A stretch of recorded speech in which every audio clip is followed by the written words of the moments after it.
तो मिशी खान वहां से निकल जाती हैं और आकर ये गर्मा गर्म पोस्ट जो है वो शेयर करती हैं, जिससे सोशल मीडिया पर आग लग जाती है। उन्होंने कहा कि शोबिस इंडस्ट्री में जिस्म फरोशी का गोरख धंधा है, मैं इस सारे नेटवर्क को आज बेनकाब करूंगी। अदाकारा मिशी खान ने सोशल मीडिया पर गंदे और फहश मवाद पर बरहमी का इजहार किया।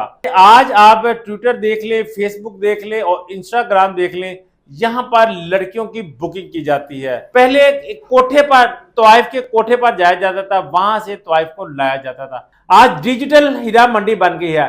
आप इंस्टाग्राम खोले, फेसबुक खोले, ट्विटर खोले, वहां पर नंबर दर्ज है। जिस तरह की लड़की आप चाहेंगे आप मंगवा लें, आपको वो फोटो एल्बम मिलती है। जिस लड़की पर आप क्लिक करेंगे वो आपको लड़की पहुंच जाएगी। तो इस डिजिटल हीरा मंडी पर भी वो बहुत ज्यादा भड़की हैं। फिर उन्होंने सोशल मीडिया पर बढ़ती हुई बेहयाई पर बात करते हुए कहा कि ये मुख्तलिफ गांव की गरीब खवातीन हैं, ये तंग